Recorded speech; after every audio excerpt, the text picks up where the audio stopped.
in Little Falls presents Local Arts.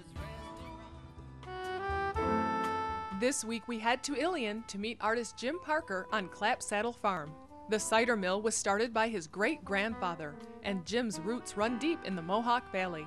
His paintings recreate and capture the early days of the valley's settlements.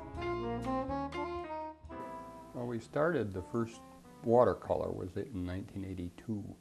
But before that I did scrimshaw in New England for 16 years, so I had the experience with that. But the first historic watercolor was 1982. I grew up in this area, and many times you drive through little four corners and kids go through those every day on a bus, and they have no concept that at one time that little four corners was totally self-sufficient, like Miller's Mills, Chepachet, Spinnerville, little places nearby. So I felt I wanted to recreate those. So the first one I did was Miller's Mills, then I did Spinnerville.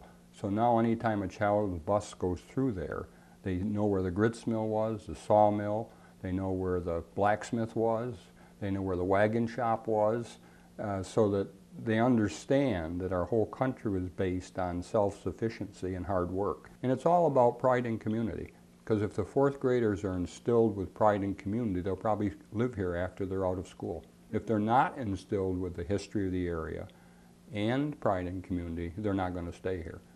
And I love putting people dressed in the period clothes interacting with the buildings, because what's a building without people interacting with it?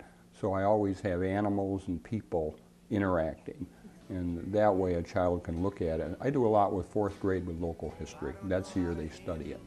So the paintings really are geared to fourth graders. The town of Cicero is unveiling a new painting by Jim Parker, Saturday, October 13th at 11 a.m. at the Cicero Historical Society at the Stone Arabia Schoolhouse in Cicero. Did you know that the first president of Beechnut Packing Company encouraged his marketing staff to use his collection of American paintings in their print ads? The new Arkell Museum of Art opens today in Canajoharie and features Arkell's inspiration, the marketing of Beechnut and art for the people.